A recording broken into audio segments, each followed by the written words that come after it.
Este contenido on demand es un podcast producido por Radiopolis Podcast. Derechos reservados México 2023. Abrimos pista. Marta de Baile en W. 5, 4, 3, 2, 1, fire. Muy buenos días, México. Son las 10 de la mañana. And this is how we roll. Más y mejores contenidos al aire, en vivo. Fasten your seatbelts. A ver, pongan mucha atención. Freelanceros cuentavientes. En México hay un estimado de 14 millones de freelancers. Eso significa que 1 de cada 4 trabajadores somos freelanceros. 42% son mujeres y una tercera parte son hombres. Y hay más freelanceros en la Ciudad de México que en Guadalajara, que en Monterrey, que en el resto de las ciudades. Y las 3 categorías más populares entre los freelancers, ¿saben cuáles son? Diseñadores y marqueteros, traductores y de contenido, y programaciones y tecnología. Y los menos comunes, legal, administración y manufactura. Entonces, el día de hoy les traje a nuestro súper experto en finanzas personales, dedicado hace 38 años a la educación financiera. Es el fundador y presidente de la Asociación Nacional de Educadores Financieros, Yanko Abundis, y orgullosamente conductor de nuestro School of Money de Revista MOA, porque como digo siempre, Yanko, miren, cuentavientes, bastante trabajo nos cuesta ganarnos nuestro dinero, como para hacerlo todo mal en la parte de la administración. Yanko, bienvenido.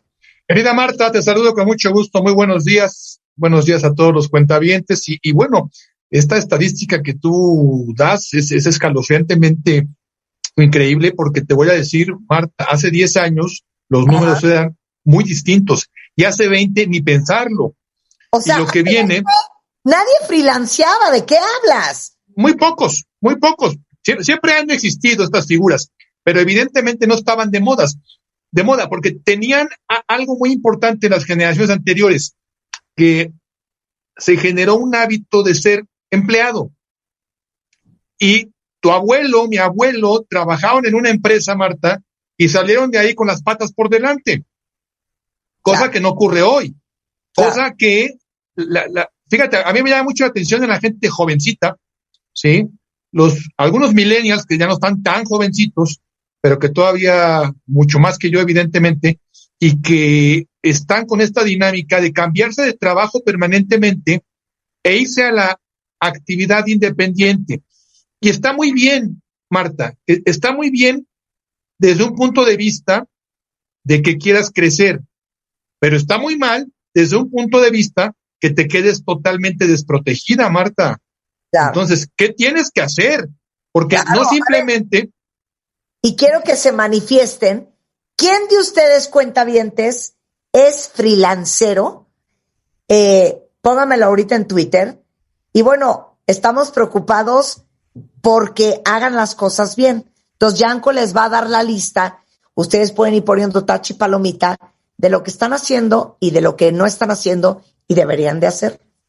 Fíjate, Marta, un punto medular, y yo te diría que es el primero en el que debes de pensar, pero tú estás muy jovencita, Marta, estás ahorita saliendo de la universidad, estás con el mundo que te lo comes de 3 mordidas, y qué padre, yo también fui joven y también tuve esa dinámica, también tuve ese espíritu y esa hormona y todo esto sensacional. Y cuando yo tenía 20 y tantos, 30 años, a lo mejor 35, pensar en la vejez, Marta, por favor, eso que lo piensen mis abuelos, yo no, la vejez, ¿qué es eso de la vejez? ¿Sí? Yo te pregunto, punto número 1, fundamental, Marta de Baile, ¿tienes seguro social? Me vas a decir, pues no, porque no soy godínez. El seguro social lo tiene alguien que es empleado, alguien que tiene un patrón, alguien que tiene un horario, ¿sí? Y bueno, además no todos, ¿no? Que es un tema para otro programa. Pero para que yo cuente con todas las prestaciones sociales, necesitaría ser empleado. Y yo no soy empleado. Yo soy independiente. Yo soy freelancero.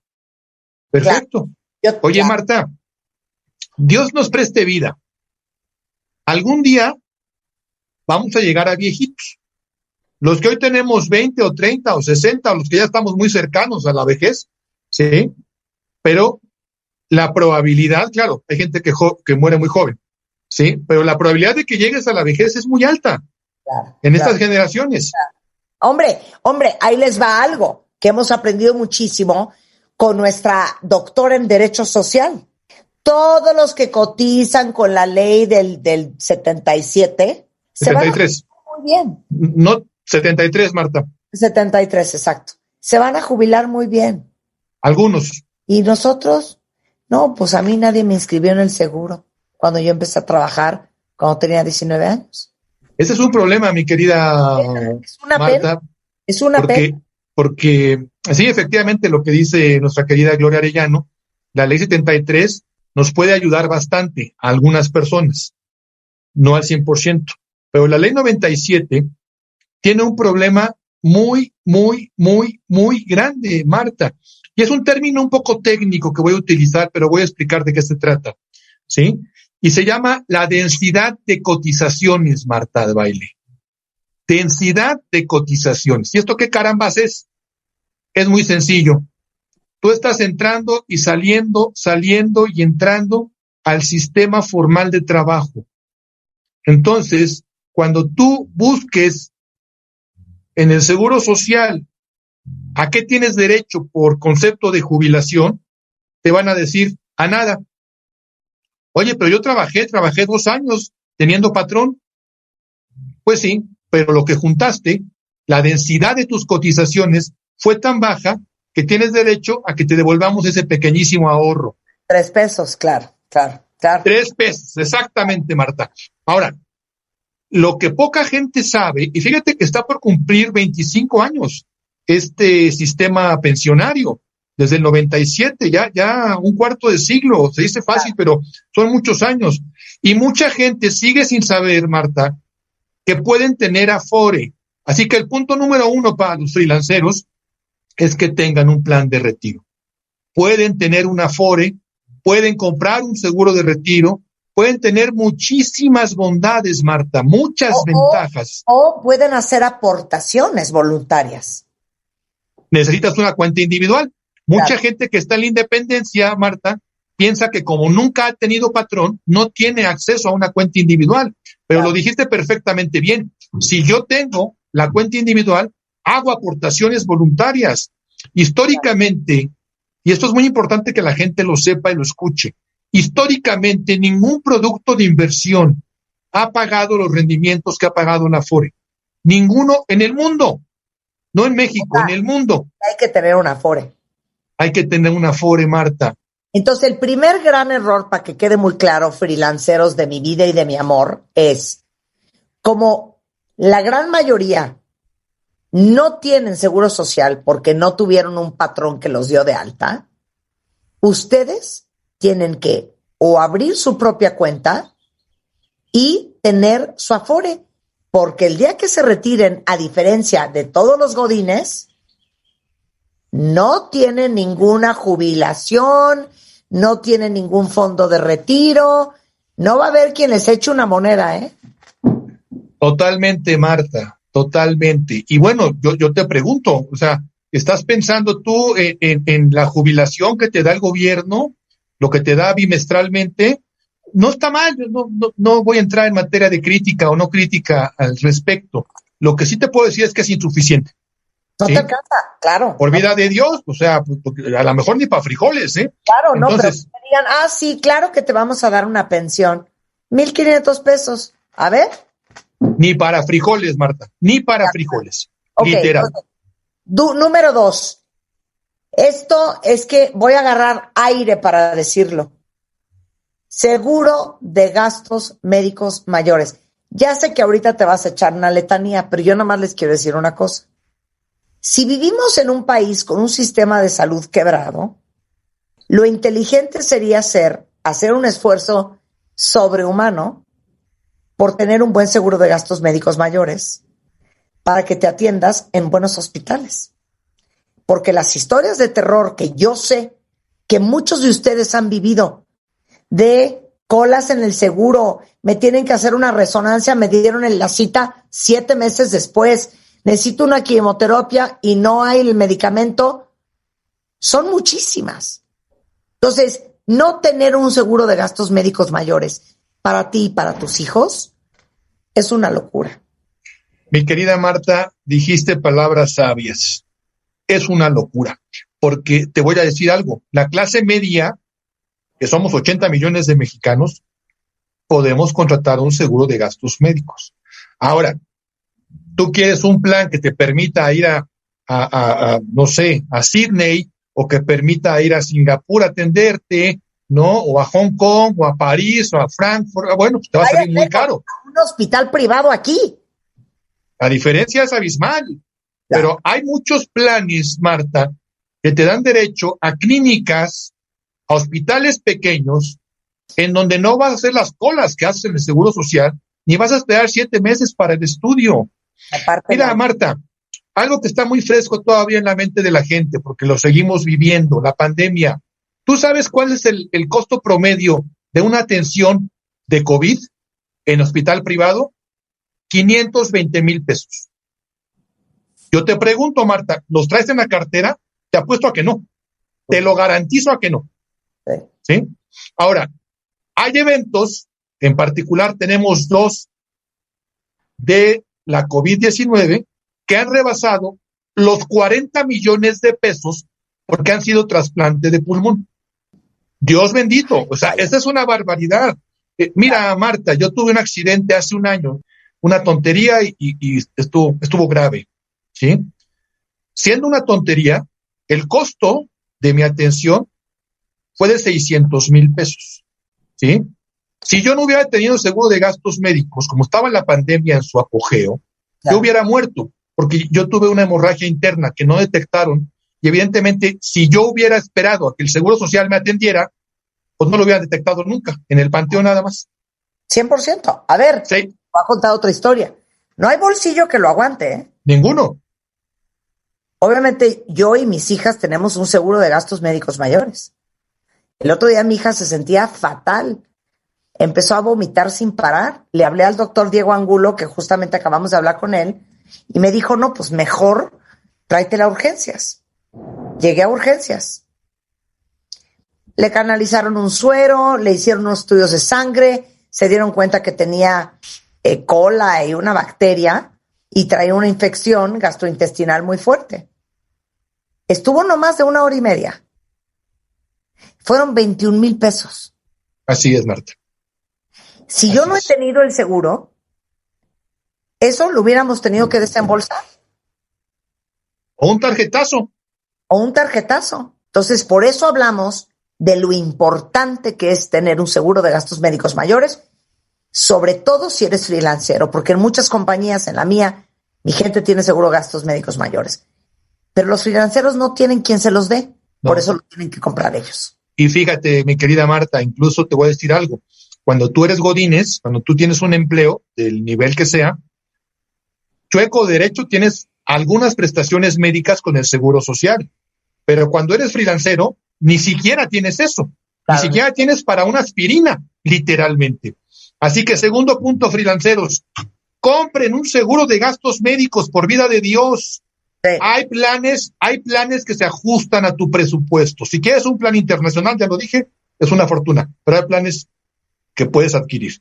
Claro. Este es un segundo punto, mi querida Marta. Y un tercer punto, muy importante también. Yo le pregunto a la gente con mucha frecuencia en los diferentes foros en los que me paro, oye, ¿cuánto vale tu vida? Y a mí la gente siempre con un chascarrillo, ¿no?, de respuesta me dice, no, pues no tiene precio, soy invaluable, soy único, soy la luz del universo, del bla, bla, bla, bla. Padrísimo, qué bueno que qué bueno que te quieras tanto, Marta, me da mucho gusto. Pero te tengo una respuesta que no te vas a esperar, Marta. Sí tienes precio. Y suena muy crudo y suena. Vas a decir, como materialista. Y el precio lo pones tú. El precio es lo que generas, Marta. A ver, Marta, ¿cuánto ganas? ¿Ganas 10,000? Vales 10,000. Marta, ¿ganas 15,000? Etcétera, etcétera, etcétera. Y la gran pregunta es, oye, ¿qué pasa si tú te vas de este mundo? ¿Cómo queda tu familia? ¿Cómo quedan tus hijas, tus hijos, tu esposa, tu esposo, tus padres, X? ¿Sí? Porque Claro. otra vez, chueco derecho con seguridad social, hay derecho a un seguro de viudez, a un seguro de orfandad, a un seguro de ascendencia, un pago, ¿sí? Una pensión. Pero cuando eres freelancero no tienes derecho a nada. Entonces compra tu seguro. La gente, fíjate bien, Marta, que esto es importantísimo.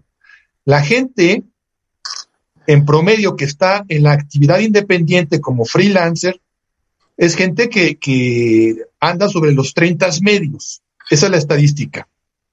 Y es gente, mucha de ella, que ni siquiera tiene un compromiso de pareja estable, no tienen descendencia. Entonces te dicen, mira, si yo me muero, no le hago falta a nadie.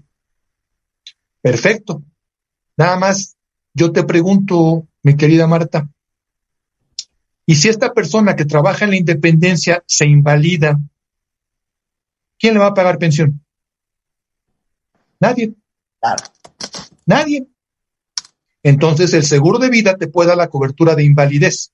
Y esta cobertura de invalidez, si tú ya no produces en lo que te restableces, o incluso en casos extremos donde hay una incapacidad permanente total, el seguro te protege y te da al menos la continuidad económica de algunos meses o de algunos años. ¿Sí? Claro, 100%. La muerte es cara, Marta, Claro, pero es más cara la invalidez. claro, claro. ¿Sí? O como dijo un amigo a otra amiga, aquí está este seguro de vida. Para que el día de mañana que yo me muera, si quieres cooperar con otro fulano, cooperes con gusto y no por necesidad.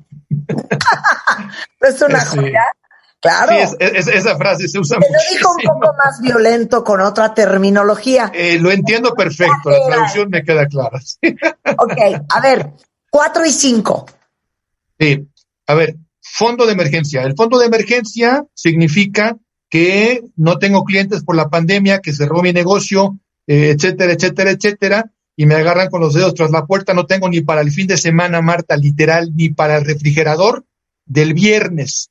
Claro. Claro, todo lo que lo consumes tú, pues es lo que te va entrando. Y no hay forma de que esto no suceda, Marta. Si no tienes una reserva de los siguientes 2 o 3 meses, el problema es que te vas a endeudar hasta la camisa. Ahorita hay muchísima gente endeudada con tarjetas de crédito, préstamos personales de toda índole, con el tendero de la esquina, justo porque en la pandemia, que no tuvo ingreso, tampoco tenía un peso de ahorro. Claro. Haz tu fondo de emergencia. Y de aquí pasamos al último punto, que es la meta financiera. No, pero espérame, quiero que digas una cosa. A ver, bien. ¿Cuánto tiene que ser el fondo de emergencia? Un fondo de emergencia decente debe de andar sobre 4 o 5 meses de tu gasto, no ingreso, de tu gasto personal, Marta. O sea, si gasto 5,000 pesos al mes, debería de tener 30,000 pesos de fondo de emergencia. Sería sensacional, te voy a decir por qué. Porque con la pancita llena piensas mejor y resuelves mejor. A ver, una pregunta para ustedes. ¿Quién de ustedes tiene un gasto de un fondo de emergencia de cuántos meses? ¿Sí? La respuesta es abrumadoramente negativa, mi querida Marta, lo vamos a ver. ¿Sí? Okay. Entonces, tengan su fondo de emergencia justo por contingencias. Y el último paso, ahora sí, es crecer ese fondo de emergencia a un fondo patrimonial. Yo te pregunto, Marta, ¿tú puedes vivir de tus rentas? Dices, pues no, claro que no. No, güey, tengo que... Eso es para los ricos. Eso es para los ricachones nomás. Yo te contesto, fíjate que no, perdóname, pero estás equivocada. Esto no nada más es para los ricos. ¿Cómo? Por supuesto que sí, por supuesto que no. Te voy a explicar por qué. Porque el fondo patrimonial es todo lo que tú generas a lo largo de tu vida que, como consecuencia, te va a dar dinero. que el dinero trabaje para ti, Marta. No es una meta que tú puedas hacer a los 20 o 25 años, salvo que recibas una herencia, ¿sí? Pero la mayoría de personas, sobre todo los freelanceros, lo tienen que ir construyendo en el tiempo. La mayoría de personas que se dedican a la actividad independiente, Marta, como no tienen un sueldo fijo y de repente reciben mucha lana, a lo mejor de repente reciben 30,000 pesos, que es mucha lana, y pasan 15, 20 días, un mes y no reciben nada. Entonces, cuando vienen las vacas gordas de los 30,000 pesos, se lo gastan todo y no generan patrimonio. Generan una panza chelera, pero no patrimonio. Entonces, el patrimonio se debe convertir en un fondo como una meta fundamental para que el día de mañana ese departamento lo pueda rentar y me genere 3, 4, 5 mil pesos de ingreso. Para que yo tenga una cuenta en la Afore y que de ganancia me dé 2, 3 mil pesos. Para que yo tenga X, Y y Z, y a lo mejor entre todo eso y una pensión determinada que yo ya generé como punto número 1, Marta, con 20,000 pesos al mes, no voy a vivir con lujos, pero yo puedo pagar lo necesario para tener una vida decorosa.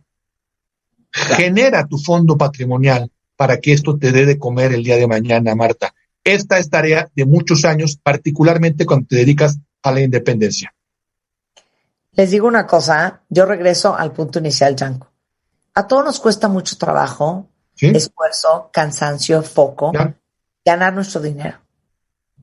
Como para que en unos años digamos, me quiero dar de topes contra la pared, no puedo creer lo mal que hice todo y que hoy tengo que estar rogándole a mi hermana que me dé 3 chelines, torturando a mis hijos y provocando pleitos entre ellos porque necesito que me mantengan, o llorando porque tengo 78 años, estoy agotado, ya no quiero trabajar y no puedo dejar de trabajar.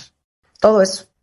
Dijiste algo muy valioso, Marta, y con esto cierro yo, fíjate. Mi definición de jubilación, la mía, personal. El día que yo pueda salir a trabajar por gusto y no por necesidad. Claro. ¿Qué diferencia, no? Sí, 100%. Padrísimo, que sea por gusto, por terapia, pero no por necesidad, sufriendo con dolores, sudando y teniendo que salir a buscar el pan de todos los días. Esto no se resuelve a los 70 años, se resuelve a los 20 o 25 o 30, no a los 70. 100%. Yanko Abundis a esto se dedica. Él lleva 38 años educando gente financieramente. Es fundador y presidente de la Asociación Nacional de Educadores Financieros. Lo contactan en Twitter, en Yanko Abundis, si lo quieren contactar para dar una plática, para que los asesore, para que los ayude. Ahí está en Twitter, Yanko Abundis. Te mando un gran beso. Mil gracias. Igualmente. Fuerte abrazo, querida Marta. Escuchas a Marta de Baile. Síguenos en Facebook, Marta de Baile, y en Twitter, @Marta de Baile. Estamos donde estés. Rebeca Muñoz, te tengo que contar algo. Tuvimos que mandarla a traer de Querétaro para discutir la situación. Hace un par de semanas estábamos hablando, ¿se acuerdan de ese programa Cuentavientes? Si dejar tu chamba, buscar otra o emprender un negocio. Y entonces en toda esa discusión y toda esa conversación sale tu propósito de vida. Tráscatelas. Claro. Y entonces empezó un debate y una discusión. Terrible, me imagino. Porque nos dimos cuenta, ¿sí o no, cuentavientes? Que muchos de ustedes decían, es que siento que yo no tengo claro cuál es como mi propósito de vida. Claro, ¿en dónde lo encuentro? Cero tengo claro tampoco cuál es mi misión de vida. Bueno, se ha armado un zafarrancho, nos quedamos todos con una angustia y una preocupación. Entonces yo les prometí a los cuentavientes que íbamos a hacer un programa para definir tu propósito de vida. Ok. Y entonces te hablamos y entonces aquí estamos. Y entonces, y pues ya estamos. Y aquí estamos. Y es pregunta para todos los que se perdieron ese programa.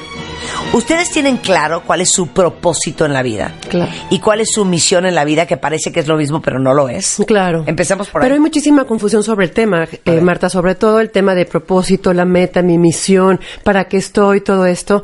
Y como siempre lo he dicho, entre más claro tengas tu visión, más fácil vas a poder administrar. Donde no hay orden, no hay progreso. Siempre lo he dicho.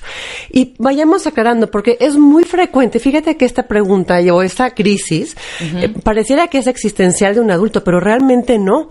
Los niños, los jóvenes que están saliendo apenas de la niñez dicen, bueno, ¿y para qué estoy? ¿Cuál va a ser qué voy a hacer de grande?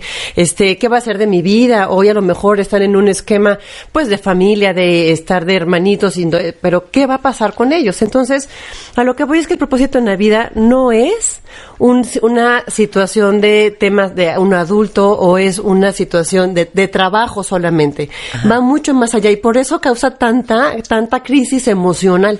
Uh-huh. También me parece que una pregunta frecuente es, y me ha llegado mucha gente en procesos de coaching a decirme, Rebeca, es que yo quiero definir contigo cuál es mi propósito de vida, ¿cómo puedo encontrarlo? Muchas personas me dicen, no sé para qué estoy en esta vida. Uh-huh. Pasan los días y pues hombre, la vida sigue exactamente igual. Un punto importante para poder comenzar a trabajar y a descubrir este propósito de vida es, recuerden que un proceso de coaching lo que hace es sacarlos de un proceso mecánico de gestión. Entre más mecánicamente vivas, ajá, menos vas a encontrar tu propósito de vida. Eso es lo que hace Rebeca Muñoz, es una coach. Pero dijiste una cosa que me tiene trastornada. Mecánico de gestión. Exacto. Es que sí siento que vivimos todos. Y lo comentamos también esa vez. Claro. Que éramos como robots, ¿te acuerdas? Así es. O sea, que está resolviendo el tema de la colegiatura, el problema del niño, la tarea de no sé qué, el regalo de tu suegra, ir al velorio de no sé quién que se murió, ir a la cena de tu amiga que cumple años, organizar el viaje de vacaciones, ir a trabajar todos los días, lavar la ropa, organizar tu casa, ir al súper. Y tú mientras la vida pasa. Y sabes qué es lo peor, Marta, y sabes qué es lo peor, que todo eso que acabas de decir es totalmente cierto. Pero todo eso lo hacemos mecánicamente. 100%. Tal cual. Es decir, ¿qué quiere decir mecánicamente? Lo hago porque pues tengo que hacerlo, pues porque es mi obligación y porque siempre lo he hecho igual, para que se acaben de azotar y ahorita vamos a recuperar el alma. Es que siento que ni siquiera lo quieres hacer. El 80% de las cosas que tú haces en la vida lo haces mecánicamente. Uh-huh. 80% de las cosas. ¿Qué quiere decir? Que solamente hay como unos destellos de luz que ¿cómo podemos irlos distinguiendo? Son esos destellos de luz que dicen, ¡qué bien me la pasé! ¡Qué increíble estuvo! Porque incluso puedes ir a una reunión familiar de amigos, lo que tú quieras, algo de tu trabajo que disfrutas mucho. Dices, pues fui a trabajar y me gusta mi chamba, pero fue un día, ¿no? Sí, de acuerdo. Pero esos destellos son justamente el 20%. No, es que me va a entrar en una crisis, Rebeca. No, pero no, espérate. Estoy hablando en serio. Está no, terrible. Rebeca, es que es terrible. Es que les digo una cosa, cuentavientes, sí les está cayendo el 20 en lo que estamos diciendo aquí. La vida no se puede reducir. Exacto. A resolver problemas. Uh-huh. Y siento que el 99% de nuestro día es resolver problemas. Son transaccionales. Son transaccionales. Son cuestiones que son transaccionales. Entonces voy y pago la colegiatura, mis hijos hacen la tarea, voy a la casa y hago las labores de la casa, lo que tenga que hacer, voy a mi trabajo y ya es transaccional y todo es transaccional. Por eso vamos a definir, porque me parece que también puede haber confusión con diferentes conceptos. Uh-huh. Uno de ellos es la meta, otro es el objetivo y otro es el propósito. Una meta, si lo decimos, con la definición tal cual, es el fin al que se dirigen las acciones o deseos de alguien. Es decir, es a dónde vas, lo que quieres llegar a ser, lo que quieres llegar a obtener, a dónde quieres llegar. Hay un juego de palabras ahí con inglés, con el goal, que es go all, es decir, ve por todo. Una meta no es que tengas solamente una meta, sino que debes de hacerlo en diferentes formas. También aquí lo hemos trabajado muchas veces, que tenemos que entendernos como personas integrales en nuestros famosos 5 roles de vida: ajá, profesional, de pareja, de familia, trabajo y persona. Y entonces, en esos 5 roles de vida, lo que tenemos que hacer es que en cada uno de ellos tenemos que ir encontrando cuáles son las metas. Insisto, la meta es a dónde quieres llegar. Ahora, ¿un objetivo qué es? Es algo que tienes que hacer para llegar a esa meta. Okay. Exacto. Pero tiene que ir dirigido. O sea, no es un objetivo, luego hacemos muchas cosas que son como disparos a lo güey, ¿no? Ajá. Y no le pegas a nada, no le das al blanco. Un objetivo tiene que ir enfocado, tiene que ir dirigido y tiene que darte como esa certidumbre de lo que estás haciendo te está ayudando a llegar a donde quieres llegar, a conseguir lo que quieres conseguir. Sí. Y finalmente un propósito, que es justamente lo que vamos a trabajar el día de hoy, el propósito de vida es... Van a decir que me voy a poner muy romántica el día de hoy, pero así es lo que da significado a la vida. Totalmente. Lo que da el significado a lo que tú haces. Es el ánimo de hacer o de no hacer las cosas. Lo hemos dicho muchas veces, hacer y no hacer también es acción. Es decir, ánimo viene de alma. Es lo que ese impulso interno que te lleva a hacer las cosas de una manera diferente. Ajá. Entonces, la verdad es que no vamos con la vida de voy a hacer una transferencia bancaria para pagar la colegiatura de mis hijos. Ay, qué bonito este propósito de vida. Pues no, porque ese es un tema transaccional. Claro. Pero ahorita vamos a ir viendo cómo esas cosas transaccionales, y van a ver como si ustedes tengan confianza y van a ver como si se puede. Esas cosas que son transaccionales, las podemos ir cambiando al propósito de vida y entonces darle sentido. Entonces recordemos, sobre todo el propósito es lo que da significado a la vida. Y mira, soy a veces un poco como medio bruja porque ya estoy escuchando que mucha gente puede estar ahorita poniendo en Twitter, no, yo no tengo significado en la vida, mi trabajo es una cochinada, mi familia es terrible, esta ciudad, ese es el gobierno. Y también lo hemos hablado aquí muchas veces, es decir, cada uno no podemos tener control sobre las circunstancias, pero sí podemos tener sobre cómo decidimos reaccionar ante esas circunstancias. Uh-huh. Y si esa decisión de actuación la hacemos muy enfocado al propósito de vida, pues, hombre, van a ver cómo vamos a ir traduciendo. Claro. Y para eso quiero trabajar con 3 ideas en especial, uh-huh, que me parece que son los que distorsionan el propósito de vida. Mira, espérate, nada más te voy a leer algo que dice Roberto en Twitter. Uh-huh. Marta, yo siempre he pensado que mi propósito de vida es ser feliz. ¿Y luego? Sí, no. Ahorita vas a ver. Sí, es que sí, no. Es que sí, no. Exacto. Es que siento que si ese es tu único propósito, tu gran propósito, híjole, pues el 85% del tiempo, claro, vas a estar pero súper es debatible, frustrado. Pero es muy debatible eso, Marta. Es súper debatible. Porque sí, llegas a la oficina y dices, es que sí, quiero ser feliz, y llegas a la oficina y hay gente que se la pasa mentando madres todo el día en la oficina. Sí. Y dices tú, y neta, pero sí me gusta el trabajo, pero neta, ¿cómo? Si estás mentando madres, mentando madres al trabajar, estás mentando al manejar, al todo. Claro. Entonces, sí, ¿no? Y vamos a darle a Roberto una oportunidad porque vamos a desglosar. Ok, entonces, ¿okay? Son 3 ideas vectores. Erróneas. 3 vectores. Ajá. Vectores, ándale. Okay. Qué bonito hablas. Bueno, primera idea errónea. El propósito de vida es algo que se encuentra.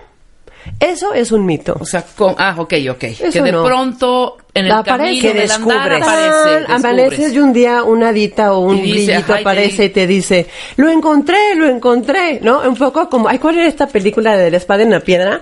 El rey Arturo. El rey Arturo, que de repente sacas la espada de la piedra y aparece todo, ¿no? Hay una frase de Mark Twain, nada más como referencia y cultura general, es americano, él murió en 1910. Demos en el contexto esta fecha. Él es el autor de Tom Sawyer y del Príncipe y el Mendigo. Uh-huh.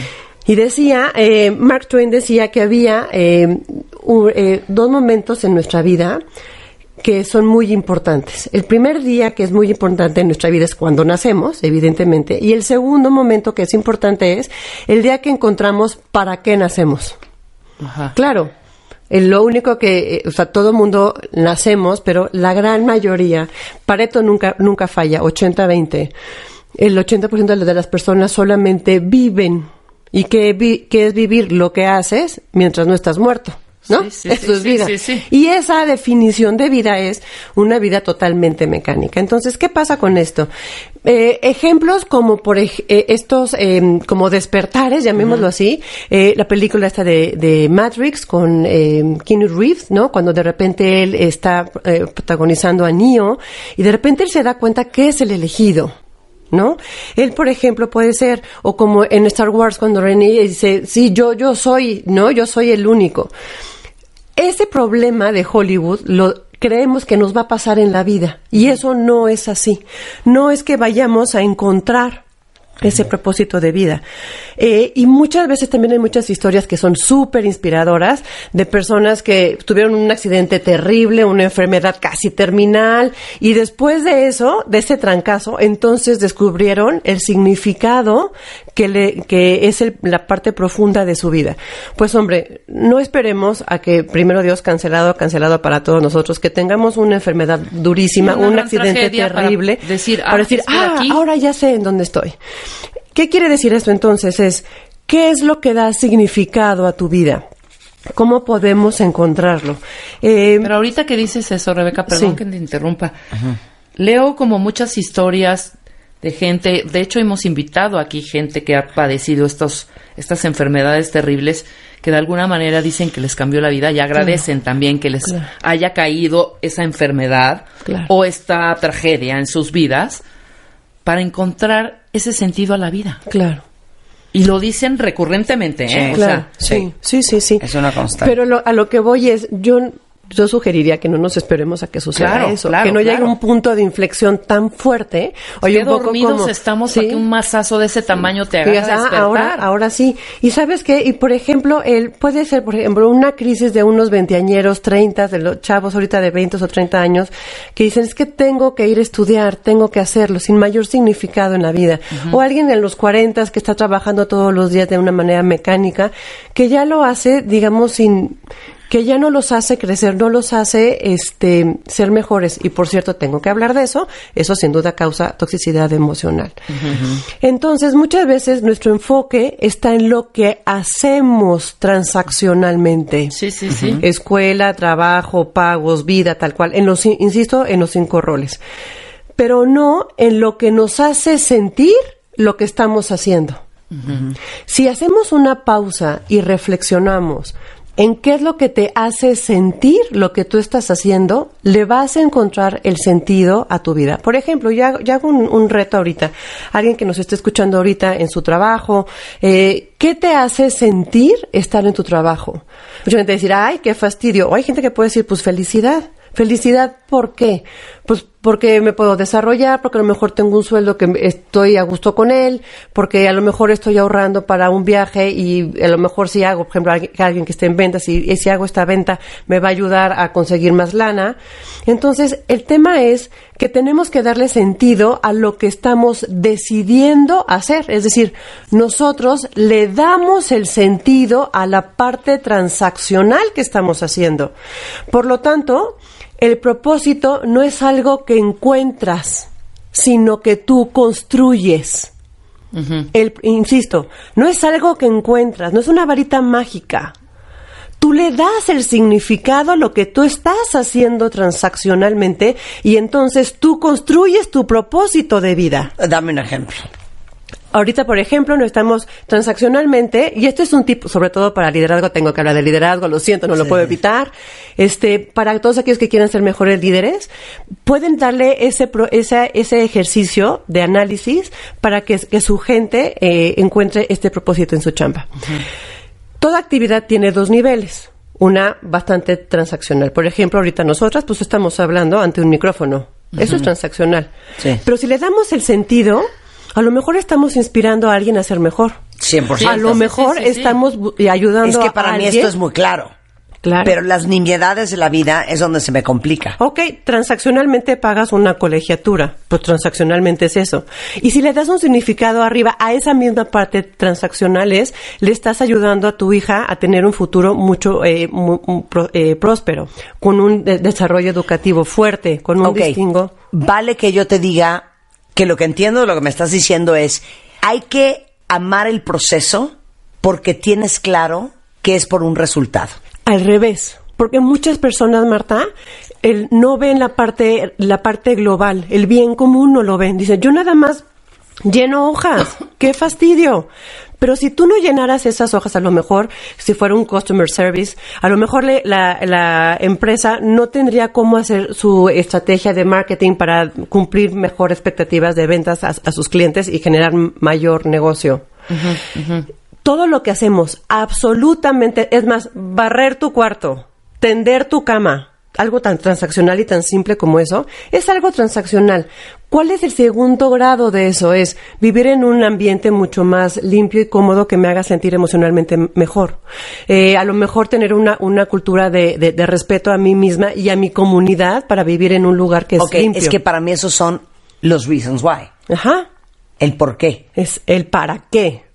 Pero es muy diferente el para qué. El para qué lo haces. ¿Para qué estás aquí? ¿Para qué estás en esta vida? Por ejemplo, a mí yo lo veo muy claro en ti, Marta, al revés.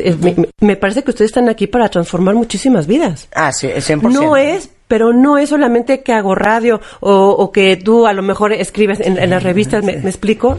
Eso es. Alguien en una oficina, alguien que es un manager y que, por ejemplo, hace un par de semanas me preguntaban en las redes sociales que qué podían hacer porque tenían a su equipo súper desmotivado y qué podía hacer.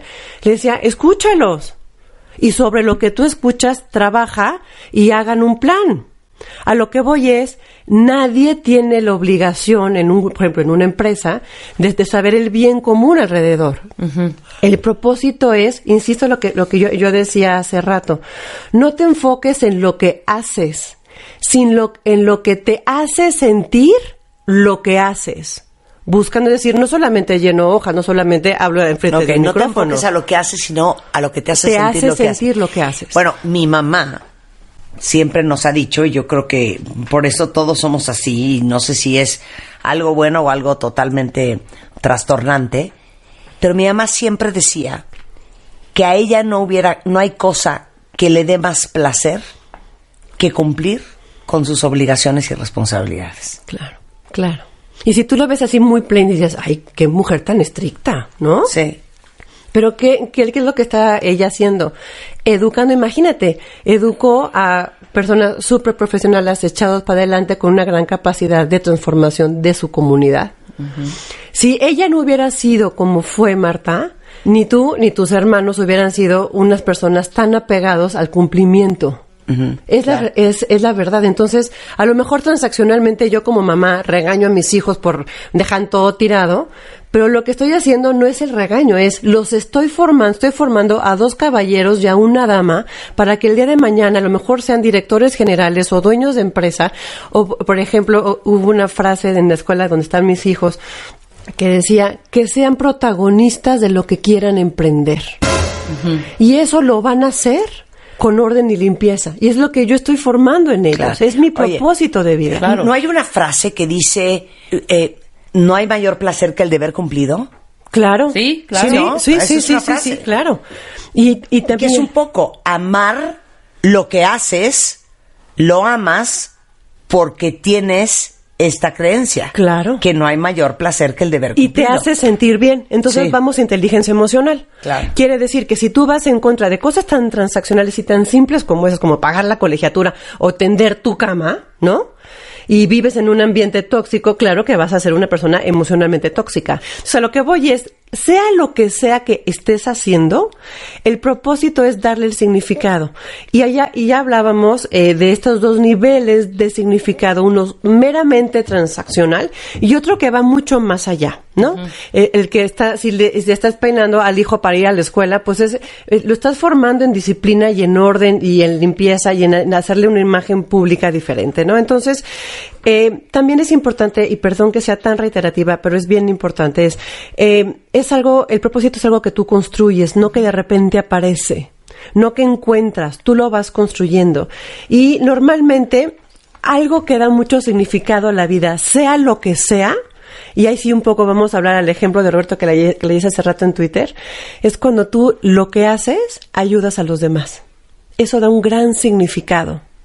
Cuando tú lo que haces, por ejemplo, insisto, esta parte transaccional de estar hablando enfrente de un micrófono, claro. Y si por alguna razón hoy en esta plática alguien le cae el 20 y dice, en la madre, ya entendí. Claro. O sea, aleluya, aleluya. Misión cumplida, claro. Y eso es, ni nos van a pagar 5 pesos más, sino es, claro, pudimos ayudar a que alguien resolviera a alguien. Si es uno, pues es uno, Marta, ¿no? Claro. Sí. Pero no importa. Entonces, normalmente, el propósito de vida, normalmente va vinculado, fíjense bien, a poder ayudar a los demás, a tus hijos, a la maestra de la escuela, al grupito de tus niños, a tu comunidad en el trabajo. Y normalmente las frustraciones y la parte de liderazgo que no está bien hecha en la chamba es cuando la gente opera individualmente. ¿Por qué? Porque no se siente colectividad y no se siente útil en su entorno. Entonces no es romanticismo y no es que nos vamos a agarrar de las manos ahora, pero si lo que tú haces logras ayudar a los demás, estás encontrando el propósito de vida, sea lo que sea. En el súper y que a alguien se le cayó algo y vas y dices, oye, se te cayó esto, y en esas tonterías dices, ay, qué bien, ya lo hice. Y ese es el propósito de vida. Entonces, pero todo tiene que ver con el servir, con el dar, tiene que ver con eso, correcto. O sea, no nos salimos de ese rollo, entonces. Es correcto. No estamos buscando por otro lado, no, pues mi propósito, por ejemplo, como nuestro compañero cuentaviente que decía que era ser feliz. Uh-huh. Sí, pero vamos a ir trabajándolo. Por ejemplo, estos chicos que te decía del Barça, que ahora en lugar de querer ser buenos futbolistas, quieren ser ricos y famosos. O sea, sí, pero si con esa riqueza y con esa fama ayudan a alguien más, van a poder hacer muchas más cosas, ¿no? Por ejemplo, era un tema que puede haber algunos deportistas de alto rendimiento y súper famosos, por ejemplo, que me encanta en el americano, en el fútbol americano, que tienen que hacer obras sociales. Sí, sí, que sí. Claro, que la fama y eso les ayude para algo, para conseguir patrocinadores, para algo, pero ¿no? se tienen que dar cuenta de eso, porque pero fíjate qué interesante lo que estás diciendo, Rebeca. Yo estoy en profundos pensamientos. Es bien común que mucha gente que tiene mucha fama, desde Angelina Jolie hasta Audrey Hepburn, llega un momento en sus vidas, yo me imagino, ¿no?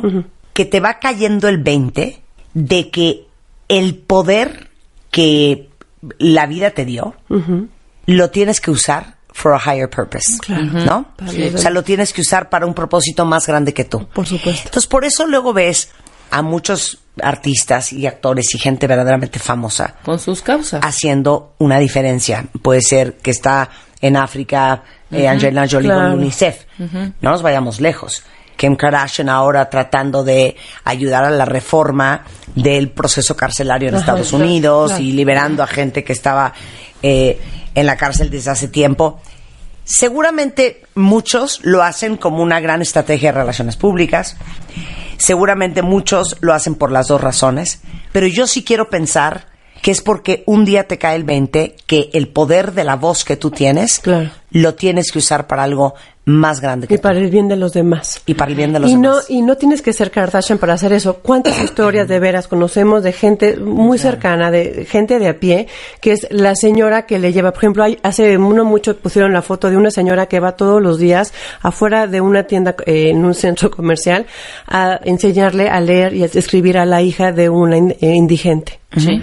O sea, esa mujer no es ni rica ni famosa, pero está haciendo su talento de educación para ayudar a alguien más. Claro. O sea, lo que voy es, usen, si buscas todo lo que estás haciendo, no solamente cómo te sirve a ti, sino cómo puedes servir y ayudar a los demás, vas a encontrar un propósito. 100%. Y les digo una cosa, vamos a hacer, ahora sí que estrellita quien estrellita se lo merece. Pero al final, en esa misión que tenemos en ese programa, todas estas locuras que inventamos, el My Favorite Things, el Extreme Makeover, el Enchúlame el Changarro, el Extreme Makeover Home Edition, el Cásate con Marta de Baile, regalarle $1 millón a una fundación, abrir el espacio a fundaciones todas las semanas, es un poco el crecimiento de este programa, de darnos cuenta el impacto que tenemos en los demás, la diferencia que podemos hacer y utilizar ese recurso en beneficio del colectivo. Por supuesto, porque bien pudieras no hacerlo. A pesar de tanta cosa que puede pasar alrededor de la producción de este programa, por ejemplo, en la parte transaccional, les hace inmensamente feliz poder estar todos ver los a un días cuentaviente feliz. Claro, y que te digan, Marta, no puedo creer, Rebe, es increíble, gracias. Bueno, pues y así lo vivimos y así lo sentimos. Por supuesto. Pero no tenemos la etiqueta de, por ejemplo, yo, hasta ahorita que estoy haciendo todo esto, esta recapitulación en mi cerebro, puedo decir que es un propósito de vida. Es un propósito de vida. Y si siempre, entonces, fíjate, vamos entonces a la segunda idea errónea del propósito de vida. La primera que damos, que es algo que tú encuentras, que ya dijimos que no lo encuentras, tú lo construyes. La segunda idea errónea es, el propósito en la vida es una sola cosa. Eso también está mal. Eso no está mal. Eso está mal. Es un error pensar que el propósito solo es uno. La gran mayoría de nosotros tenemos muchos propósitos en la vida. Debemos de generarnos muchos propósitos de vida. Generarnos múltiples fuentes. Sí. Múltiples fuentes. 100%. A ver, yo entiendo lo importante que es que cada uno de ustedes, cuentavientes, encuentren sentido. Exacto. En lo que están haciendo. Exacto. Tenemos clarísimo el sentido de lo que hacemos todos los días en la radio, de lo que hacemos todos los días en MMK, en The Beauty Effect, en Bebemundo, en MOA. Lo tenemos eso muy claro. Tenemos muy claro que estamos dedicados a criar a nuestros hijos y a formarlos y a educarlos y a darles oportunidades. Tenemos muy claro que estamos cuidando y procurando nuestra relación de pareja, nuestro matrimonio. A ti misma, ¿no? Físicamente a ti. Físicamente, estamos haciendo ejercicio para estar más sanos, para estar más fuertes, para envejecer mejor. Todo esto que te estoy diciendo, entonces el para es... Ahí está tienes que encontrar ese para qué. Exacto, el para qué. Es decir, esta es la conversación. Yo tengo diferentes propósitos de vida. Sin duda, lo que le da ya vimos que el propósito es lo que da significado. ¿Qué es lo que me da significado? Por ejemplo, en mi vida personal, sin duda mi marido da un significado potentísimo a mi vida. Por supuesto que tengo actividades, objetivos y metas con él que dan significado a mi vida, pero que no es el mismo propósito que yo tengo con mis hijos o que tengo con mis coaches. O que tengo a lo mejor en la parte familiar general con hermanos, papás y así. Pero ¿para qué entonces vamos a retomar al famoso Roberto Era? ¿No? Porque el propósito de vida es ser feliz. ¿Qué quiere decir esto? No es que entonces ahora segmentemos de que me hace feliz, lo hago, no me hace feliz, no lo hago. No es así, porque entonces dirías, no quiero hacer el reporte de fin de mes porque no me hace feliz. Pues no, es una visión transaccional y muy corta. Pero si tú ves que si ese cierre de mes tú lo haces, si lo haces muy bien, vas a poder a lo mejor crecer y ser visto en una empresa y ganar más dinero y crecer, desarrollarte tal, entonces esa parte transaccional de el cierre de mes es transaccional, pero sí llega a un propósito de vida. Es decir, no solamente hay un propósito, sino hay muchos. Y aparte debemos inventarnos muchos significados de vida más y darles vida.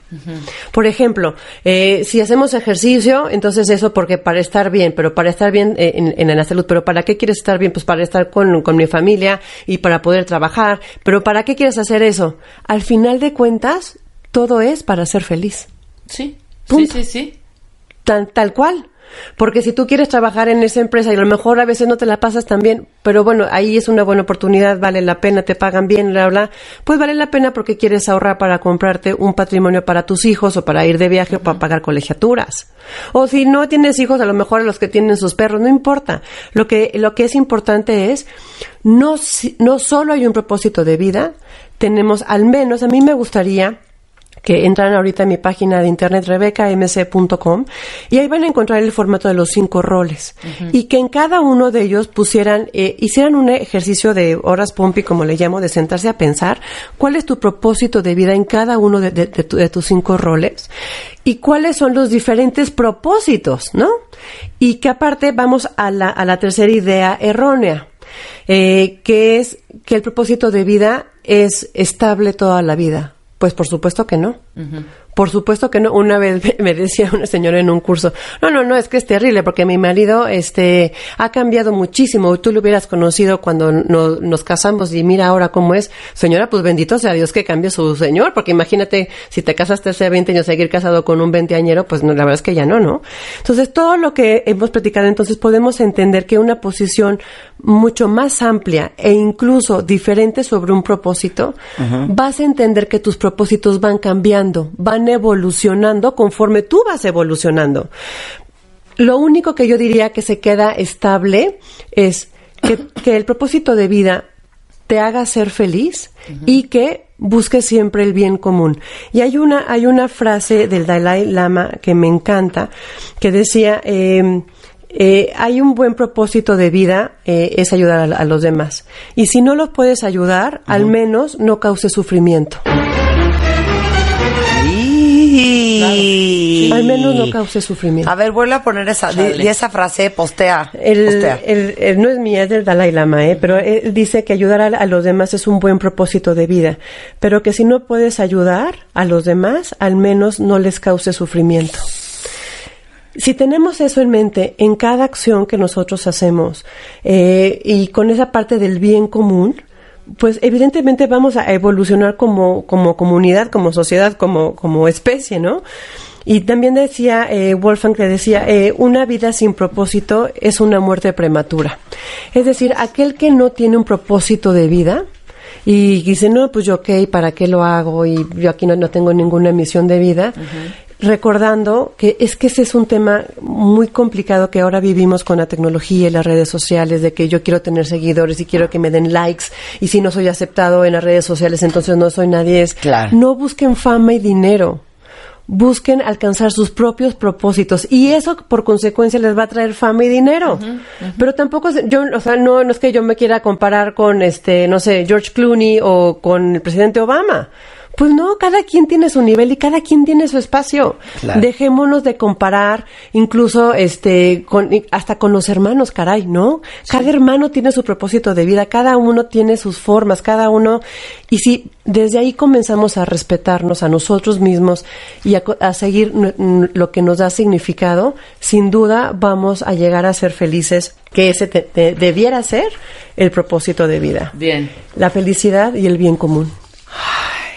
Ya tenemos una gran guía. Estábamos perdidas hasta 2 semanas. Pero dime una cosa, un coach lo que te ayuda a hacer es a organizar tu vida.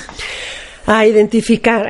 Lo que buscamos es justamente identificar. Es muy frecuente que la gente, por ejemplo, llega conmigo y me dice, Rebeca, yo lo que quiero, una de mis coaches actualmente me decía, que llegó y me decía, es que yo quiero desarrollar habilidades de liderazgo porque quiero crecer y quiero ser la próxima directora porque llevo muy poquito siendo gerente. Y cuando vimos sus propósitos de vida, justamente, lo que ella entendió, dijo, no es cierto. O sea, yo no quiero ser directora, lo que quiero alcanzar, lo puedo hacer a través de otras actividades dentro de mi gerencia. Y sin duda en esos casos hablaríamos de liderazgo y comunicación. Pero lo que es importante es poder identificar el qué quieres. Y muchas personas tienen, y con esa un poco yo digo que se excusan yo no sé ni qué quiero. Sí sabemos. Lo que no queremos hacer es sentarnos a pensar y descubrirlo y trabajar con eso. Esa es la realidad. Pero todo el mundo sabemos en corazón qué es lo que quieres. Además que te da mucho flojera. ¿Qué hago yo? Es acompañarlos y enfrentarlos. Saben que si hay que tomar coaching para entender por qué hacemos lo que hacemos, para qué hacemos lo que hacemos, sí, y para qué fregados estamos todos aquí. Y sabes qué, y enfrentarlo, Marta, y trabajar con eso, porque mucha gente después le encuentra y dice, ay no, pero qué flojera hacer tal, y qué flojera y no quiere salirse de su zona de confort, y yo eso no los tolero, no puedo trabajar con la gente que no ¿sabes qué, Rebeca? Voy a regresar a coaching. Sí. Te lo juro que sí. Sí, vente conmigo, Ken. Lo voy a prometer. Rebeca Muñoz la encuentran en redes sociales, mcoachr o rebecamc.com. Exacto. Y si quieren tomar coaching con ella, claro, en el 56-59-0011 aquí en Ciudad de México, y en la página formaejecutiva.com. Recuerda que trabajo en formación ejecutiva, somos una escuela de ventas. Ahorita les pongo la liga. Va. En Twitter también. Gracias, Rebeca. Un placer. Escucha todos nuestros playlists y contenidos en Spotify. Búscanos como Marta de Baile. Samuel Koenig es un amigo mío de hace muchos años. Samuel Koenig. ¿A qué tenía que decir? No. Samuel Cohen. No. O sea, adelante. Koenig. Pues sí. ¿Sabes qué? Sam K. Abrázalo. Ok. Abraza tu trastorno. No lo quiero tanto, pero lo abrazaré. Pero entonces mi amigo Sammy tiene trastorno obsesivo compulsivo. Así es. Que increíblemente les digo algo, creo que nunca habíamos hablado un par de horas sobre el tema, y hay un chorro de gente que lo tiene, que la pasa muy mal con él, y hay un chorro de gente que lo tiene, que no sabe que lo tiene. Y entonces cuando estaba platicando hace un par de semanas con Sammy, y me contaba cómo se dio cuenta que tenía TOC, es trastorno obsesivo compulsivo, le dije, oye, tienes que venir a radio, y trajo al equipo de especialistas que lo acompañan. Todos ellos son del Centro de TOC en México, ¿no? Centro de TOC, ¿así se llama? Centro TOC México. Centro TOC México. Entonces, quiero que primero les cuentes cómo te diste cuenta que tenías TOC y cómo se te manifestó el TOC. Ok. ¿En qué tono lo quieres? ¿Que seguimos con la alegría o nos vamos a un lado un poco más oscuro? Seguimos con la alegría, Mira, la verdad es que difícil ser objetivo con un tema como este siendo alegre porque la verdad es que, y no quiero dramatizar y no me quiero tirar al piso, pero sí ha sido definitivamente, pues, llamémosle, bueno, trastorno, síntoma, como sea, que literalmente me ha arruinado por muchos años la vida. He estado luchando todos los días desde los 6, 7 años por salir adelante, literalmente, de verdad. Redoblando esfuerzos porque, pues sí, todos luchamos en esta vida. Pero no sabías que lo tenías hasta cuándo. Mi mamá lo tiene. Tu mamá y ahorita seguramente Pablo o alguien más hablará de esto porque sí tiene un componente genético importante. Mi mamá lo tiene, mi abuelito lo tuvo. Y yo veía a mi mamá acomodando, limpiando, pasando el dedo. La gente de servicio, las muchachas, se iban porque pensaban que mi mamá estaba loca y además pues estaba evaluando todo el tiempo pues su desempeño, ¿no? Sí. O sea, y pues no era eso, es simplemente que uno no lo puede controlar. ¿Y cómo se te manifestó a ti y cuándo? Primero, esto está completamente asociado con la ansiedad. Entonces, bueno, yo vivía ansioso desde que nací. O sea, siempre hemos sido ansiosos. Siempre hemos sido muy ansiosos. Yo creo que un 87% más que tú, ¿eh? Pero sí, entonces, bueno, siempre fui ansioso y mi primer trabajo fue en tiendas de discos, en Tower Records. Y yo estaba más preocupado por ordenar los discos, porque estuvieran limpios, pues porque la gente de limpieza llegara temprano y dejara el lugar impecable, por cuánto íbamos a vender, cuánta gente iba a entrar a la tienda, cuánto íbamos a ganar. Mi prioridad era la limpieza y el orden en ese entonces, ¿no? Y después se fue potenciando muchísimo más. O sea, después de los discos, abrí yo unas tiendas también de ropa y una serie de cosas. Y lo mismo, los ganchos tenían que estar impecables, ordenados milimétricamente, al grado de que tuve que cerrar el negocio. Y así pasaron los años y tuve la gran bendición, la oportunidad de ser una persona operante, una persona funcional. Tuve trabajos interesantes, trabajé en la ONU, trabajé en Grupo Carso y siempre con mucho miedo a ser descubierto, miedo a que la gente se enterara que yo tenía este padecimiento, a que yo priorizara y antepusiera el que todo estuviera impecable antes de los resultados. De la salud del negocio. De la salud del negocio. Bueno, lo que me contabas un poco de Sammy se compra un depa. Ah, bueno, eso es una de las muchas cosas que me han pasado, pero eso fue durísimo porque pues, yo le eché muchísimas ganas para comprarme mi departamento muy bonito en Santa Fe, amueblarlo impecable, y pues me tuve que cambiar de casa porque era un departamento con áreas comunes, en donde había, pues bueno, una gran biblioteca, gimnasio. Y yo lo primero que hacía al llegar a la casa o al edificio era acomodar todo, acomodar la biblioteca, ir a pasar al gimnasio para ver que todo estuviera impecable. Y eso me tomaba alrededor de 1 hora hasta subir a la casa, hasta subir al departamento. Y llegando al departamento, me generaba una ansiedad verlo y pensar que pudiera estar también desordenado. Entonces me echaba alrededor de media hora más ordenando lo que no tenía que ordenar porque el departamento estaba impecable. Pero era esta sensación de que nunca era suficiente, nunca podía estar en paz. Y lo mismo, al despertar, lo primero que pensaba era, no habré dejado pelos en la almohada. Ahora que me bañe, también tendré que checar al final del baño si no dejé tirado algo. Entonces, pues muy complicado. La verdad es que sí, es un padecimiento que te limita muchísimo, que te complica tremendamente la vida, que te genera una serie de cosas que anteponen tus valores, lo que verdaderamente importa en la vida. Tu paz y tu felicidad. Mi paz, mi felicidad. Mi hijo incluso. Uh-huh. Tengo un hijo de 9 años que durante mucho tiempo estuve alejado de él por cosas que de verdad son absurdas. No quería verlo sucio.